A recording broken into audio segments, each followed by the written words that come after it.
This podcast is sponsored by nobody. Hey dudes, welcome to Splat from the Past, the only 80s themed horror sci-fi show where things can get totally radical. Now today I will be welcoming back the beautiful, the lovely, the talented, the oh so nice Eliza Roberts. She is the wife, of course, of Eric Roberts, and she played Brunella in National Lampoon's Animal House, my favorite comedy of all time. And she's coming back on today. We are going to nerd out on the entertainment of our youth, talking about film, television, and music from childhood. She grew up during the 50s and 60s, and you know I love that era. And it's going to be another great conversation with Eliza. I just love her energy and I love her support. She's just an awesome, awesome person. And we haven't talked since 2020. Last time she was on, she surprised me with Eric as well. She brought Eric with her the last time that we talked. I don't think that's going to happen this time, but if it does, I'll be asking Eric the same questions. The same questions apply. After all, it is a nerd out. Also, I want to remind you all that Deborah Goodrich Royce's new novel, Best Boy, will be available next Thursday, February 19th. And Deborah sent me a copy. I got it 2 days ago in the mail. Haven't started reading it yet, but I'm going to. And I gotta tell you, the matching bookmark was beautiful. I mean, it's a bookmark, but it's got the cover of the book on the bookmark. It is so beautiful and so lovely, and I thank Deborah so much for sending it to me. Also, today is Lincoln's birthday. Reminds me of Phoebe Cates' speech in Gremlins 2, The New Batch, about why she hates Lincoln's birthday, which is so hilarious that I'm even bringing it up. And now for the obituaries. Rest in peace, James Van Der Beek. I had heard that he had cancer, and I thought he was going to beat it. I mean, after all, Dave Coulier has beat it twice in the last couple of years. I remember my dad taking me to see Angus when I was 12, and that was the first time I saw him. He was playing a complete douchebag in that movie, but I saw an undercurrent of his goodness, and I'm like, he could play a nice guy too. And he did, he did Dawson's Creek for what, 5 years? He did Varsity Blues, he did Texas Rangers, he did a lot of good work, and I was so happy when he became a big star for that brief window in his career. Varsity Blues was just, it was a huge staple of my high school football playing days. I watched it a lot, an awful lot. Uh, 48 is way too young. And finally, rest in peace, Bud Cort, a wonderfully eccentric actor, Private Lorenzo Boone in MASH. He was Brewster McCloud, the kid who could fly. He was Harold in Harold and Maude. He was John Doe Jersey in Kevin Smith's Dogma. He was such a wonderfully talented, eccentric actor. And my heart goes out to past guest Judy Angles, who was his comedy partner in the early years. And she had a pretty hilarious scene in Harold and Maude. And it's just sad that he's no longer with us. The guy was very private. He never did interviews. It would have been great if he had embraced the podcast world before he passed. It would have been great to hear his thoughts on his career and everything. It's a shame. A crying damn shame. So yeah, here is my new interview with Eliza Roberts.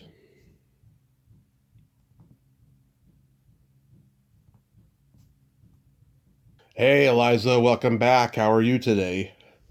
Thank you. So glad we're doing it. I'm fine. How are you doing? Well, I'm starting to sound like a broken record, but despite the fact that the world is getting fucking crazier every day, I am so Yes, blessed, beyond blessed. I cannot complain. I know. You don't. It's a good broken record. But you know what? It's even if we Hmm. can't personally complain, there's no way that we don't all feel everything that's happening because it's happening to people who we care about just because they're people, and it's unbelievable. You Absolutely. know, Yes. so crazy, so heartbreaking. But anyway, I'm really glad to be talking to you. Awesome. Awesome. So going back in time, do you remember the first movie that impacted you as a child? as an audience. Yeah. I do actually. That's so funny. It was The World of Henry Orient. I'm not familiar with And that one.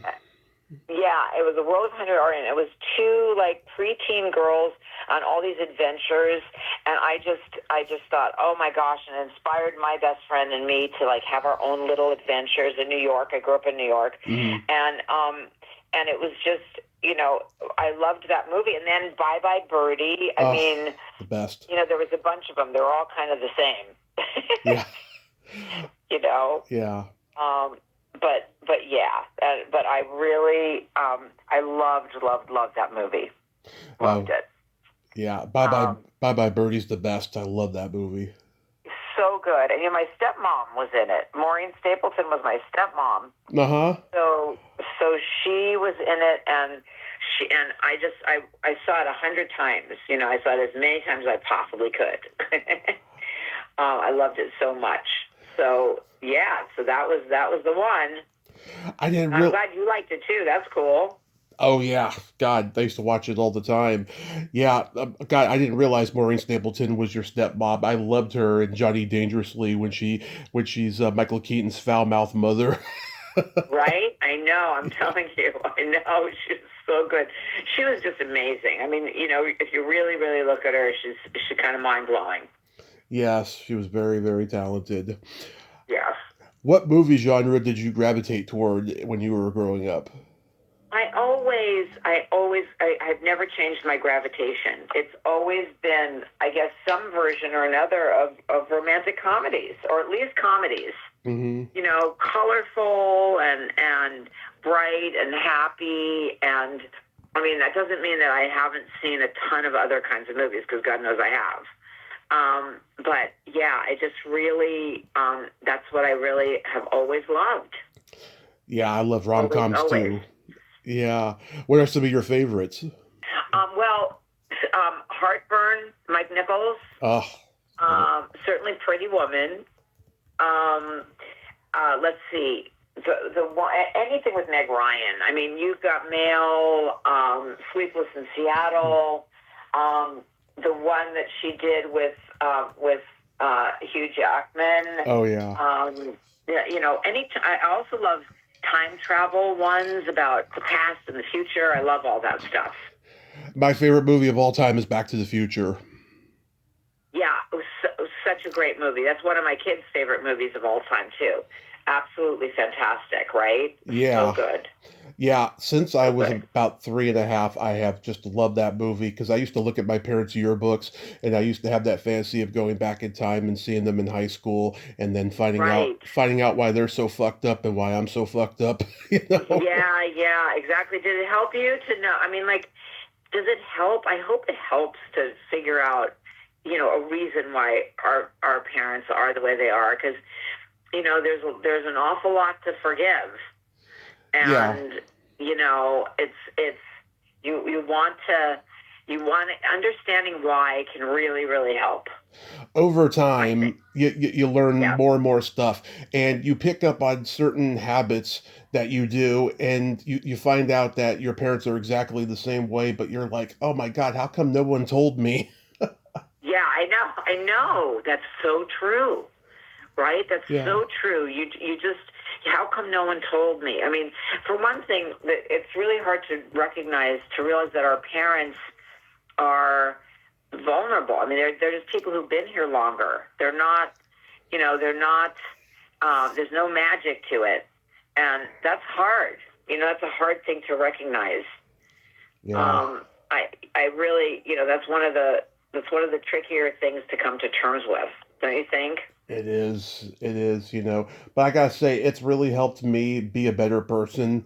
There's so many bad habits of my parents that I picked up years ago that after my car accident, I, I I just was like, okay, I'm gonna work towards being a better person.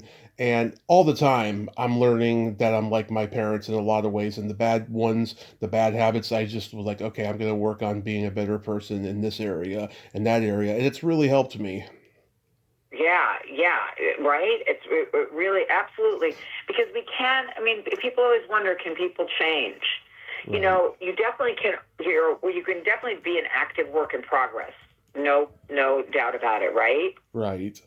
Absolutely. Well, Um, we're all a work in progress. Like no one is ever going to be set, you know? no, not at all. Not at all. So I agree, and I think. Do you believe people can change? I don't think anybody can necessarily change. I do think that they can mature and they can finesse, the flaws that they have, and just work on being a better person. But I don't really think anybody can fully change. Yeah. No, I agree. Yeah. Absolutely. Yeah. Yeah, my favorite rom-com of all time is Annie Hall. Like that's one of those movies Yeah. I own. Like, okay, I have a huge VHS collection in my bedroom. I have like my own personal video store. I own so many different prints of Annie Hall. I love it that much. I'll watch it anytime. And like I know every line, I know what scenes come Oh, in. good. And when Diane Keaton died recently, I was devastated. Devastated. Even if like you didn't know her or anything, it doesn't make any difference. It's absolutely devastating. I completely agree. And I did know her. My son Keaton Simons did a movie with her. Oh yeah. Love, Weddings and Other Disasters. Uh-huh. And Annie Hall was absolutely fantastic. We still, anytime we park our car, we say, "It's okay, I can walk to the curb from here," because of that scene. Remember that scene? Yeah. So good, so good, unbelievable. But the only thing that bothered me in that movie was the lobster scene, because I vegan, and I really like to protect all animals, so I kind of couldn't Yeah. handle that scene. But other than that, I absolutely love that movie. Yeah. That, I, I yeah. was worried about the lobsters, and I was worried about the spider too. So No, I can't stand spiders, so I'll let that one go. okay, But yeah, there was we'll two, agree to disagree. We'll just be different. Being different is what makes the world go round. of course. But yeah, there was actually two lobster scenes, because it was like when the second one came, it was like, oh, Right. he's back to square one in his relationships, you know. Yeah, exactly. Because he was testing the girl, and she just didn't pass the Yeah. test. So funny. Oh my gosh. Right. Yeah. Oh, What? wow. But anyway, I just like listen. I love movies. I go to the movies. I used to go. All the Friday movies would open on Thursday, and I was there at like 9 o'clock in the morning or earlier, whenever they opened. It's a little different now. There are just not that many, unfortunately. Right? Have you Yeah. noticed that? They're just, I don't know where they're going. I am just worried, with that whole Netflix and Warner Brothers deal. I'm thinking, God, Yeah. are they just gonna abolish movie theaters altogether? I hope not. I hope not too. They're renovating a bunch of them here, which I'm encouraged. But on the other hand, it's kind of weird, right? It's really weird, I mean, in the Bay Area where I'm from, there's a Revival House, Stanford Movie Theater, where they show classic black and white films, and I am Right, surprised that they are still around. They've been around 66 years now, and I can't believe they're still there. right. Isn't that amazing? See that? Yeah. Every time I see that, I'm like, don't change anything, please. Just Yeah. keep it going. It just isn't as there's just not that much to choose from as there was, There you isn't. know. Yeah. Yeah, sadly, but but we're diehard, and also sometimes things come back around. It does, and I tell people that all the time. I was like, it'll come back around, and they're like, I hope so, or it's not, it's Yeah. just going to get worse. No, no, it will come back around. I mean, look at vinyl records. They've come back around. People are buying those again. Right, exactly. That's right. Good point. Yeah. Perfect. Yes, absolutely. I agree. Oh, I totally agree. So true. But a lot of the good stuff has moved to television. Television is like little movie situation. So that's kind of good. Yeah. Yeah, and I mean, there's those limited series. Sometimes I look at every episode and go, I think this could have been condensed into a long movie if it hadn't been Yeah. a series. But I've seen some good ones. I mean, I've seen those So, ones about big pharma that were pretty yeah. scary. I've seen those. I've seen That girl who scammed people in New York, inventing Anna. I thought that was a fantastic series. Yes, I totally agree. No, they're definitely. Also, have you seen Paradise? No. Oh, I want you to see that one. Okay. Okay. Yeah, it's really good. You need to see it. I'll, I'm going to make a note of that now to watch Paradise. Yeah, Do you know what platform it's on? Netflix or Hulu or something?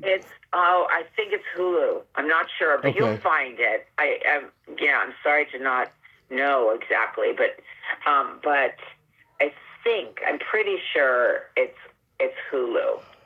But Paradise, Mm-hmm. it's with Sterling.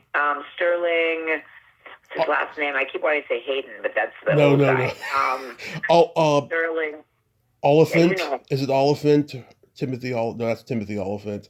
Um, It's so good. James Marsden. It's just amazing. So I'm excited for you to see that. Then you have to tell me what you think. I will. I promise. Yeah, good. Now, now Good. you grew up in the golden age of comedy movies in general. There was all the comedy teams like the Marx Brothers and Martin and Lewis, and Yes. people that came a little bit before you, but still people watched them when you were growing up. Like, were you into any of that stuff? Oh my goodness. It's funny. That's a very good question. Um, I didn't. Yes, I grew up around all of that. I mean, in the world of all of that. But I didn't. I don't love. I knew it was genius. It's like one of those things that you recognize the value, Hmm. and you appreciate it, but you don't viscerally love it. So for me, I don't like I don't like any kind of violence. So Oh. even the silly violence that's supposed to be funny Hmm. would give me a total anxiety attack. Oh. Um, so I was never a big fan of like the Three Stooges or any of that. I don't like seeing people be mean to each other. So that was always like, not for me so much. Yeah. Um, but yeah, so I'm a wimp when it comes to that. Total wimp.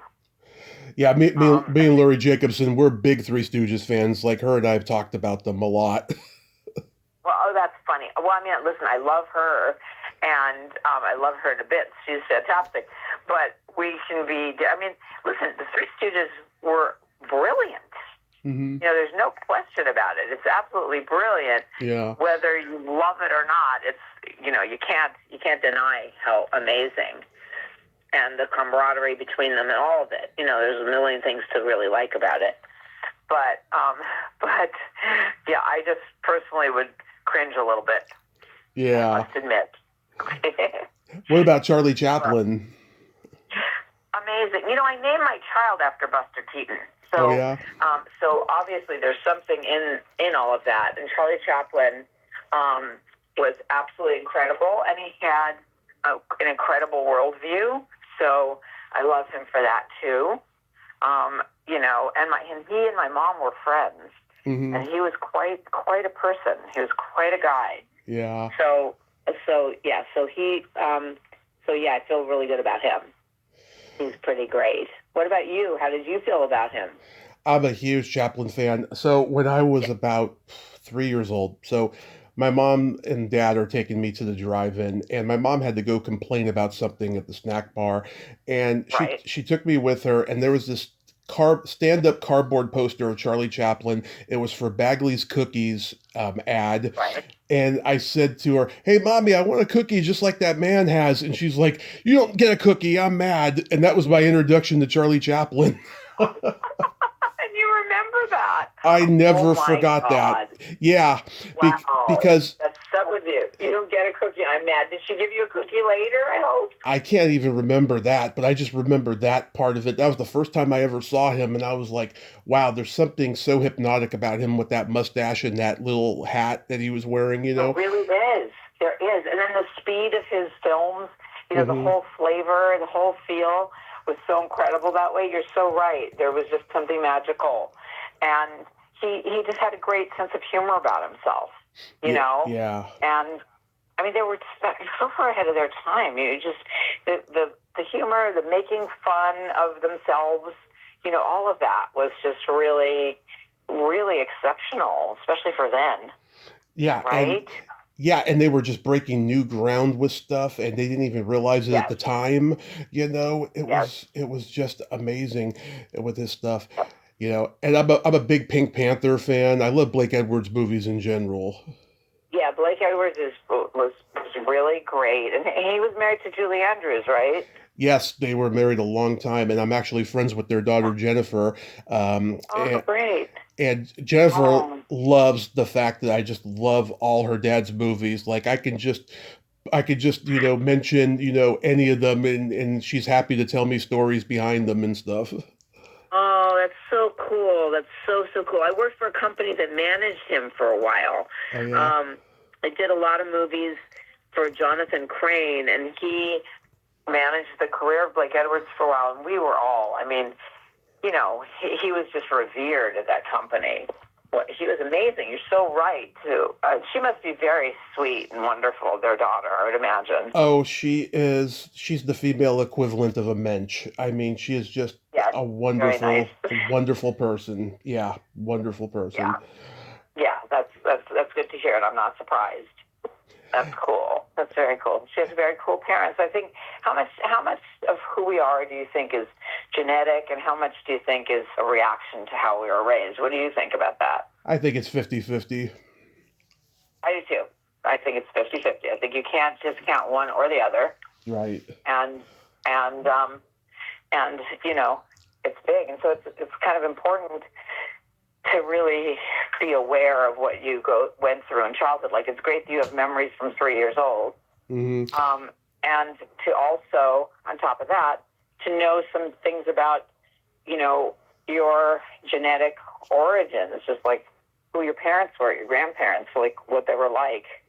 There's so many things we inherit that are not just physical. Because I didn't grow up with my biological dad, mm-hmm. but we had so many similarities.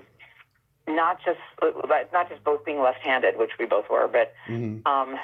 but character. We had a lot of kind of characterological similarities, and that's interesting. Right. You didn't get it from sharing it. It just was there. Mm-hmm. Absolutely. Absolutely. Just kind of there. And come here, kitty. Come here. We have one of our rescued cats. Come here, baby. Oh yeah. He's just after 10 years, he's finally starting to come inside the house. Oh. And I know, right? And we're so happy. And if I go in there, he really likes me to pet him. But when I first go in, he kind of isn't sure, and he'll run away. They're such fascinating animals. Yeah. Kind of be like, I don't know, I'm not sure, I'm not ready. Okay, I'm ready. We have 2 cats and a dog. I love dogs. We've always had dogs too. Mm-hmm. I just love animals, as you know. I do too. But yes, which is so great.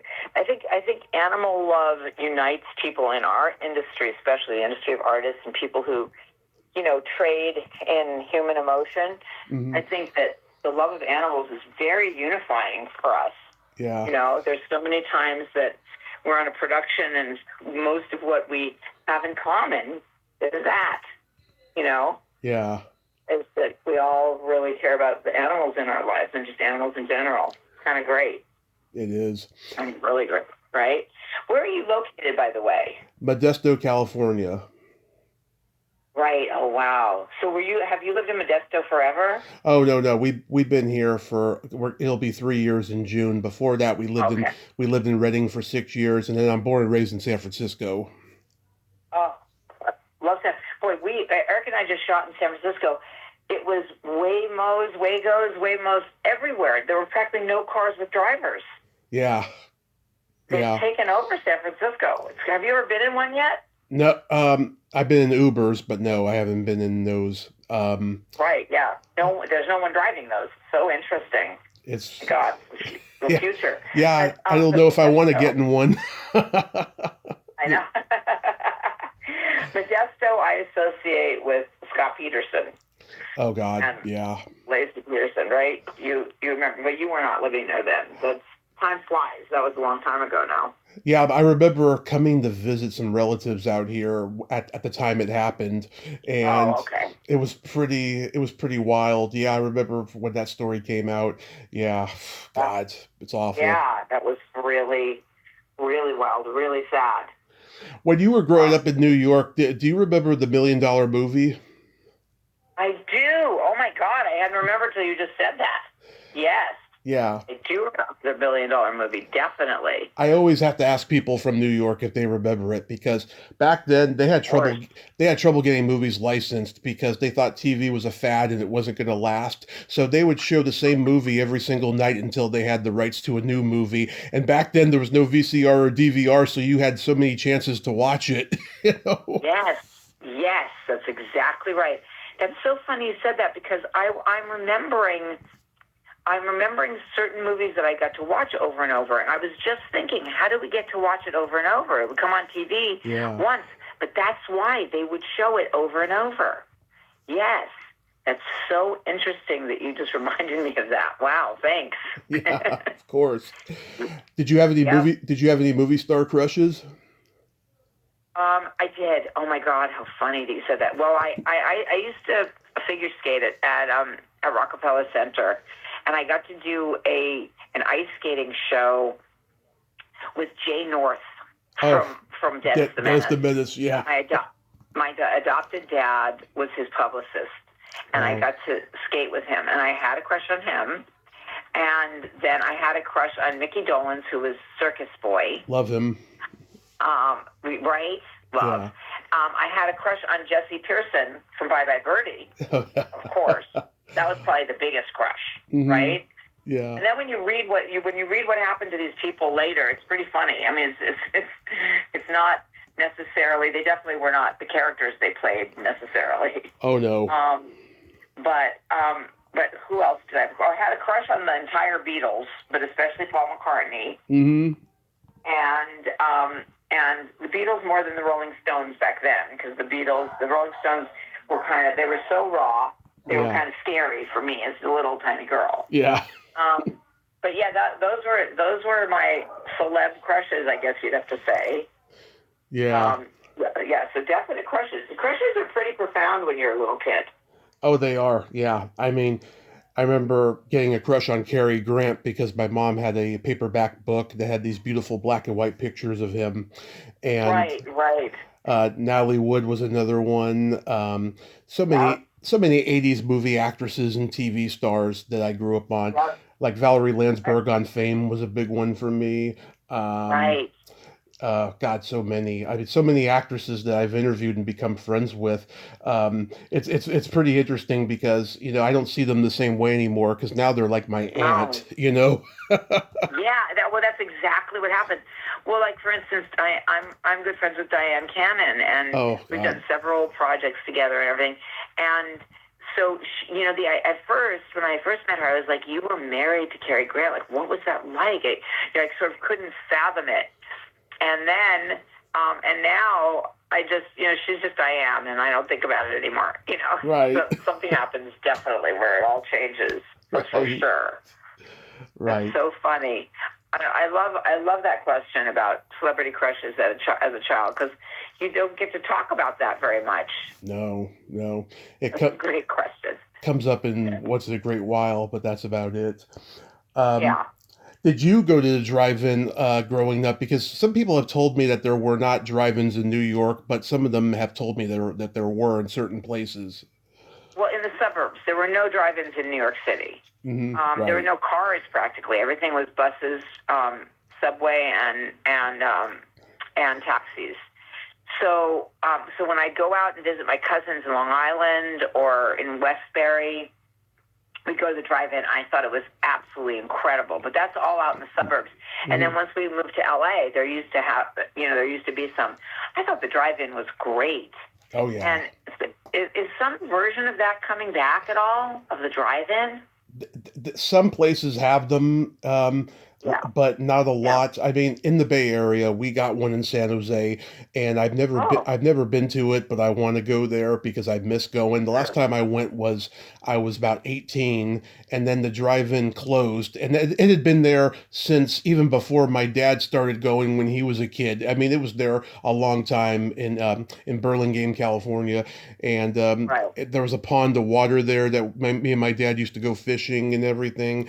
And Right. sorry about that. I know how much you love animals, but Yeah, thank you. That's but okay. Thank but you for realizing. Go ahead. but yeah, I mean, I mean, the drive-in was magical. They started taking me when I was 2, Wow. and when I was about 3.5, they stopped taking me for a while because I was always either falling asleep in the back seat or I was getting out of the car and knocking on windshields. You know? That's so funny. Yeah. Oh my, yeah, it's got to be kind of boring. I mean, it depends on what the movie is. Hmm. If you're going to take a kid to, to too intense a movie or something, I don't know how long they're going to last. It's cute. Yeah, my So cute, dad, though. I gotta tell you, and I think I told you this the first time we talked. My dad saw Animal House 3 times at the drive-in, and Yeah. Wow. the first 2 times he didn't watch the movie, he was getting laid, and then the third time Right. he went by himself, and he was like, "This is a masterpiece. This is going to be a classic someday." And he was right. Yes, yes. And Very funny. he did that with actually quite a few movies. He told me he did that with Rocky and Chevy Chase's first Oh. movie, The Groove Tube. Oh, wow. Wow. Good. Now, okay, where do we still have your dad? Yes, he's still alive. Yes. Great. That's good. That's really good. Is he a large part of why you do what you do and love what you love? He's a big part of it. Everybody in my family's a big part of it. I just have so many great memories of individual members of my family introducing me to things in the entertainment industry when I was a kid. Now, Right. my dad was a musician. My mom was a Right. dancer before I was even born. So there's always Right. been kind of a weird kind of show busy past in my family. And All right. my parents went to school with various famous people. Like both my parents went to school with Dennis Haysbert, the actor, and Right. Heard about him. My mom's known him since kindergarten, and so they still talk to this day, even though he's famous now. Oh, great. Oh, I love that. I love him for one thing, and I love that he stayed in touch with his old friends. It's so cool. Doesn't Yeah, always happen. he's a very loyal guy. I mean, Yeah. In the San Mateo area, everyone was just tight with each other. Everybody knew everybody, and a lot of them still talk to this day. It's pretty Right. rare because now San Mateo has been taken over by the tech industry, and everyone's coming from the Right. Midwest. Nobody really knows anybody out there anymore. Right. Right. Right. Wow. That's kind of sad. It's very sad. Yeah. It's very sad. Yeah. Yeah. And I wanted to That's tell you, last summer I went to the Hollywood show for the first time, and I met Martha Smith. Oh, wow, you did? Yes. Isn't she a doll? Yeah. She's the sweetest? Yeah. Oh my So God. So sweet. she had a Yeah. long ass line. It was all men. No, not a single girl in sight. It was all men. I That's got in funny. it. I got in it, and I met her, and she was an absolute sweetheart. And when I told Yeah. her that my dad and I used to watch that movie when my mom wasn't home, Yeah. starting at the age of 4, she was like, "Wow, I have heard pretty young ages, but never 4. That's wild." No, never 4. Yeah. That is pretty wild. Well, I bet you didn't suffer any trauma from it, I hope. Not at all. Not at all. It's still my favorite comedy of all time. Good. I think kids have an ability to adjust what they're watching or listening to and Mhm. kind of turn it into a language that makes sense to them. Obviously Right. you can't get extreme because that could be traumatic. Of But course. I think kids know how to do that, which is kind of good. Yeah. They really know how to. How do I make sense of this? And then they'll find a way to make sense of it. So I hope that happened for you. It did. It did. So, getting into television, did your mom let you watch like the shows that she wrote for? She did, yes, she did. She definitely. She didn't really. She was not paying that much attention, Hmm. and so, but she definitely did. But remember, she wrote for Comedies, Right. and she just assumed that we could handle it. and she was right. We could, her shows were just funny. Yeah. So yes, she let us, thank goodness, because it would have been hard to be there and try to censor your kids from watching them. Because we would listen to them. They would practice scenes around us and say, "How do you like this? Is this funny? Is this funnier?" So it was kind of cool.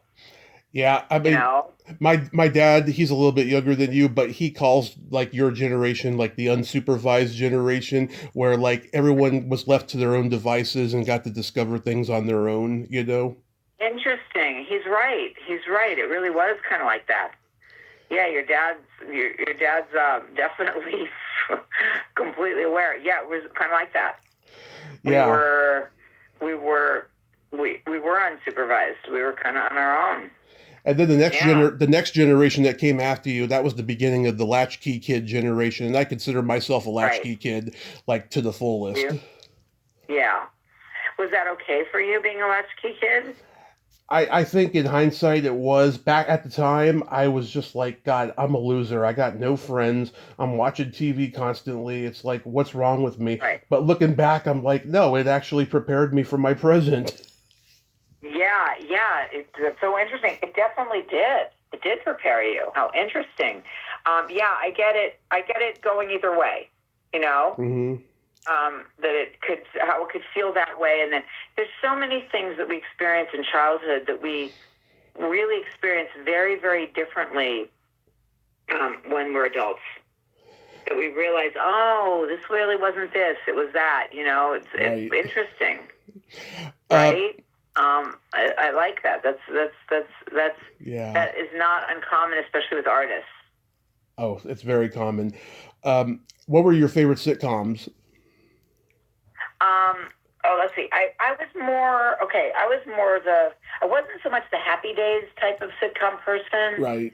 I was more the kind of jokey. Of course, I loved Bewitched and Get Smart and the sitcoms that my mom wrote. But later, Friends, of course, tops them all. Right. 100%. And for me, I don't know if you like Friends, but for me, that was it. I never got into Friends. I don't know. This was like the beginning of like, the post 80s, post 30 something yuppie Friends sitcom ensemble. And it never appealed to me. Right. Yeah. There's a lot of people who feel that way. And there's some people from New York who kind of resent it because they think it's ridiculous because it would have cost $1 billion to live in that apartment. Yeah, right. I mean, I love Sex and the City. I mean, I could get into Sex and the City, but like Friends, not really. Yeah, I totally got into Sex and the City later, and I love it. And I watch it in reruns constantly, and I watch all the new incarnations, whether they're good or bad. I don't even care. It's Sex and the City, so you watch it, right? Right. You feel that way? What about this new Just Like That? Did you watch that? I've heard nothing but bad things about it. I kind of don't want to watch it, but I've seen the movies. I've seen the Sex and the City movies. I went to the theater to see the first one and absolutely loved it. Me too. I went crazy for that. Oh my God. Yeah, the Just Like That is terrible, but it kind of doesn't matter because it's still Sex and the City, so who cares? Yeah. But yeah, it's a little bit like, oh no, Yeah. Unfortunately. Did you watch I Dream of Jeannie? I watched it, and my parents wrote that too, and I loved it. Did you like that one? Huge I Dream of Jeannie fan, and I talk about this all the time. Okay, everyone talks about the belly button controversy that went on and stuff. Right. Yeah. Well, 2 years after that happened and stuff, Barbara Luna and Nichelle Nichols showed their belly buttons on Star Trek, and the next thing you know, there was belly buttons all over TV after that. Like Gene Roddenberry broke that rule. And last summer, I was at the Hollywood show, and Barbara Luna, she's been on the podcast, and I just love her. Yeah. She let me touch her belly button when we took our selfie together. So funny. It was great. That's so funny. Yeah, people get really fussy about stuff. It's ridiculous. It's exhausting. Yeah. It's a belly button. Like, relax, everybody. Hello. Well, Right? they said that it was a titillating teaser for the breast and the vagina. That's why it was Right. controversial. Yeah. Right. Right. Exactly.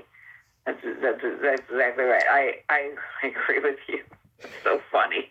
Did you watch Phil Silvers and Sid Caesar and all like the guys who had variety shows? Yes. Yes. Definitely. Yeah. Watch those. God, you're picking some great stuff. Yeah. Really good stuff. Honestly. Yeah. um, those are really great. Yeah, those are all great choices of, Red And what do you feel about sitcoms now? Do you feel like there are any? Well, there's really no live sitcoms these days. It seems like other than Leanne Morgan's sitcom on Netflix, which is it's cute. It's not super funny, but it's cute. Um, Yeah, but it's mostly like Modern Family now. It's just single yeah, camera. And yeah. I do like an audience that's genuinely laughing, not like a canned laughing situation. Right, You know, um, I think I Love Lucy was like a canned laughter one. right. Yeah, that's right. It was, and it's well. I love Lucy. I really love, Me too. but yeah, I really love it. It's brilliant, and I loved it then. You know, Hmm. um, but yeah, maybe canned laughter. It's true because in terms of what was available in those days, Hmm. But when you watch sitcoms without the laugh track, even though that's very hip, it can be hard. It can be funnier with the laugh track. I mean, because you feel like you're with people. Yeah, well, You know? there's been times when where I've been watching sitcoms, and I listened to the laugh track, and I could have swore I heard a couple laughs in there that I heard in other sitcoms. you know? Oh, that's funny. I bet you're right. I bet you're right about that. That's funny. Yeah, it's bad. Really, really, really bad. Really funny. Do, Yeah. do you remember? I would imagine that you nailed that one. Do you remember seeing the Beatles on Ed Sullivan? Oh my God, so well, Hmm. so well. I absolutely remember that. It was such a big deal. And then when they reran it, I remember that too. That I also had an opportunity to meet them, and I was devastated when the friend I was going with and her Hmm. mom, who knew them, Right. um, she got a fever, and they said, "Well, you'll do it next time." And I said, I was so young, I'm too young to know this. I said, "You don't understand. There won't be a next time. This is a once in a lifetime chance. How can you think that? There's no, I'm going to die." I mean, Yeah. I was so unbelievably disappointed. My mom met Um, them. She met them backstage at the Cow Palace in San Francisco. wow. My great aunt was the head of craft services at the Hilton in San Francisco, and she knew a lot of famous people, and she had connections. So she got my mom backstage. My mom got their autograph. Back then, no one really carried cameras around, so she didn't get a No. picture. So then my uncle accidentally threw those autographs away, and Oh my he, gosh. he just died a month ago, and the last time we saw him was last spring, and even then she was giving him shit for that. She never forgave him. Yeah, no, I can't say as I blame her. It was an accident, That's, it wasn't malice or anything. no, of course not. But I'm sure she just felt really bad. But she got to meet them. That's amazing. You mentioned earlier about Mickey Dolenz. So did you watch the Monkees like every week? Um, yes, I did. Oh yeah, diligently. Yeah, that was my favorite. I had a huge crush on Davy, and I actually got to see the Monkees live when I was 14. They were playing at Candlestick Park before a Giants game, and there was only three of them. Michael wasn't there, of course, and they did like 10 songs, and then they drove off the field in a Cadillac. It was priceless. I actually worked on the Hmm. Monkees show, so that was really cool because it was created by my adopted dad and his best friend, David Gordon. And so I got to be with them a lot. That was a trip because I had such a crush on Mickey as a child. Hmm. And then we became friends, and I became friends with his daughter. I cast her in things. So that was kind of fun, getting to know, just like you, when you got to know all the people that you kind of idolized. Yeah. That's really kind of fun. I actually got to interview his sister, Coco. Have you ever met her? I haven't. I don't think so. Yeah, so she goes on tour with them to sing, and now that it's just him, he's going to be doing this Monkees 60th tour alone, and she's going to be singing with him on this tour. She's got a great voice, and she's a great lady. We were talking on the night of their last stop on the 55th anniversary tour, in which Michael died a few weeks later, and it was so wonderful to be talking to her. She's in her hotel room about 30 minutes before showtime, and we just had a nice little short chat there. Oh, how fun. How marvelous. That's very cool. It's way cool. It was, yeah. Yeah. Oh, my God. That's so great. These are such great stories you have. Gosh. I got a lot of good ones. Yeah, really good stuff. Did you watch the Twilight Zone? I was scared of the Twilight Zone. And really? Then one of my best friends was Rod Serling's daughter. We had parties. I know, Anne. Yeah. Sweetest guy. So then I tried to watch it because I thought, this isn't scary. It's just Rod's show. And I was too scared. I was still too scared. But I did accidentally watch a couple episodes, and I must say, incredible. I watched the one where the guy had a stopwatch to stop the whole world. Oh, yes. Classic. Yes, I've often wished I had that so I could catch up on my work. And I watched the one where she had her face done. Oh, yes. And, oh dear, okay.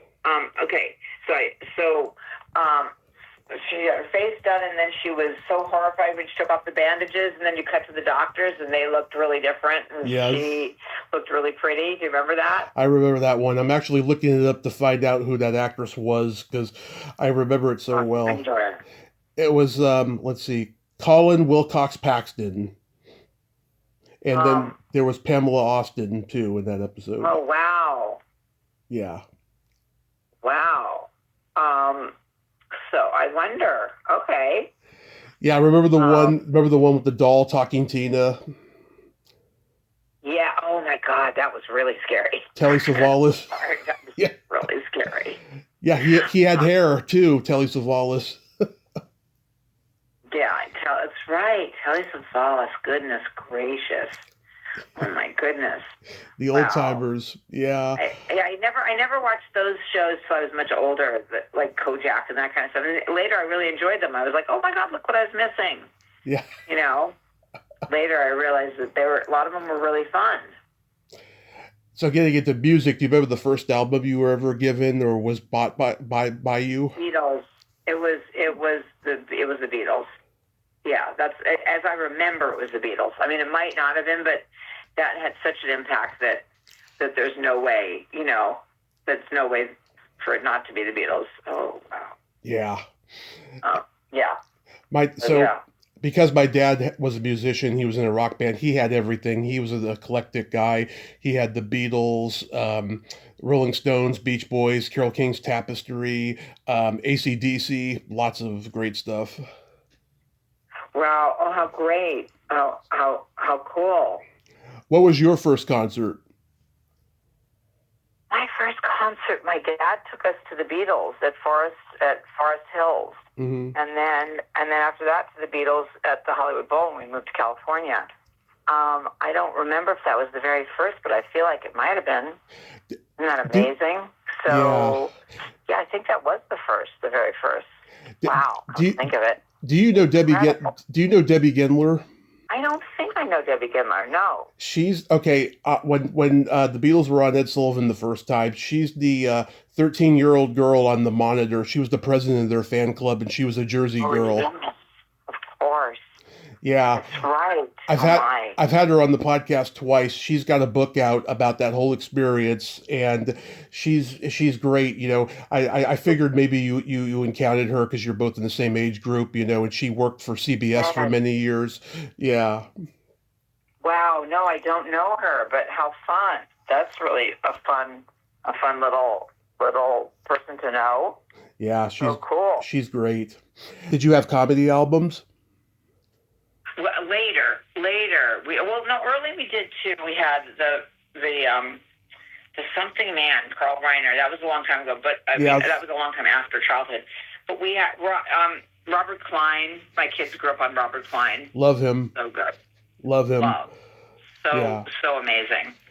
And what about you? Which comedy albums did you have? My mom had Lily Tomlin's "This Is a Recording" on vinyl, and it was Yes, still we did too. still one of the funniest albums ever. I just remember her calling Joan Crawford and saying, "Oh, Miss Crawford, the Coca-Cola company would like to speak with you." Yeah. Wow. Yeah, God. Oh, great. classic. Great. We had Cheech and Chong's Big Bamboo. We had a Richard Pryor album. Later, I got into like Firesign Theater. They were brilliant. Right. Oh, how great. They were so good. Yeah, They were so good. they still are. I've gotten to talk to two of the surviving members, Phil Proctor and David Osman, and it's funny, they started out on the radio, and then the Byrds manager signed them to Columbia Records, and they would open for the Byrds and stuff. Yeah, in those days, the music industry was very different to break into, wasn't it? Yeah, and you had so many venues in LA. You had the Troubadour and Leadbetters, and the Whiskey opened a little bit later. But yeah, but like everybody knew each other. All the movie stars and the rock singers knew each other. It was a small community. There was no internet then. Yeah. Yes. That's so true. I think both acting and film and acting and music are very different now, don't you? Mm-hmm.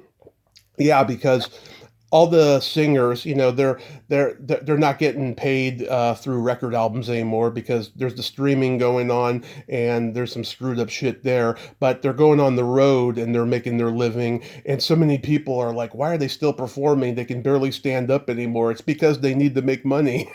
That's why. I know, exactly.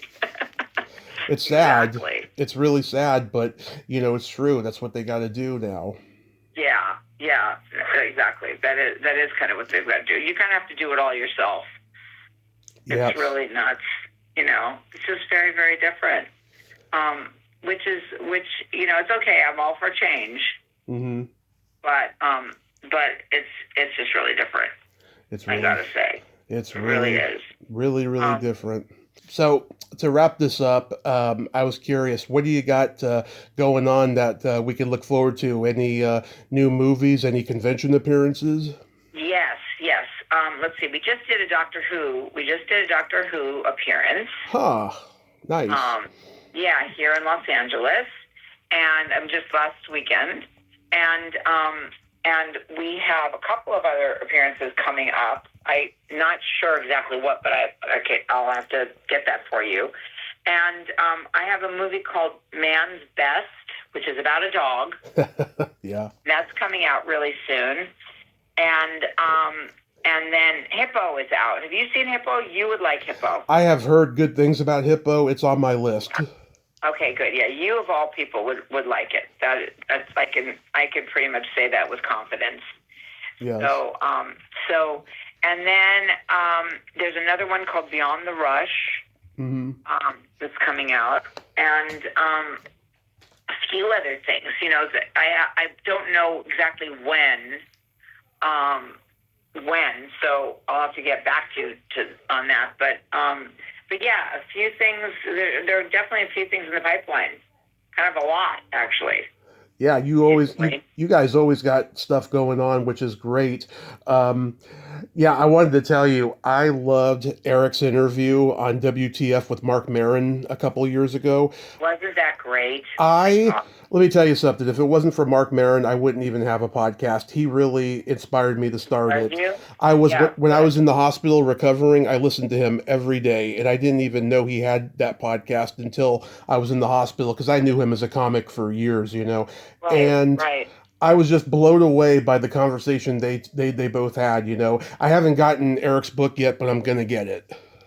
Yeah, listen to the audio version also. Mm-hmm. Maybe it's really different. It has Keaton's music in it, and it's so good. And we added a lot of things to that version. We had more freedom. Yeah. When we were in the studio, but also Eric just did Alec Baldwin's podcast yesterday. Love That's it. a good one too. It Love also flowed really well, kind of like the way the Marc Maron one did. Marc Maron, God, exceptional, right? Yes. And you're really good at this. Like you're so relaxed and relaxing, and it's just such an easy. You can go to any subject, and that's the way it should be. It's really good. Thank you so much, Eliza. That means a lot coming from you. And I thank you for coming back on and nerding out with me today. And give Eric my love, and be safe out there, both of you. You too, sweetheart. Thank you so much. This is fun. Let's do it regularly. Yes, let's do it regularly. Okay. Take care. Talk to you soon. Take care. Bye-bye. Bye, honey. Bye. Well, there you have it. Eliza Roberts, ain't she a sweetheart? Oh my God, I love her, and I just love her compliments to me and stuff. We had some technical issues in the last 10 minutes or so near the end and stuff, and we had to go, but we had a blast. I mean, I hope you all enjoyed that conversation, because I certainly did. She's just so engaging and so wonderful. I just adore her. I friggin' adore her. Eliza Roberts is great, and Eric Roberts is great as well. Get his memoir. I definitely will too, and I'll listen to the audio version as well. That's going to be fabulous. Well, until next time, this is Tommy Throwback Kovac saying, there's no shame in living in the past, because the present sucks. Later, dudes!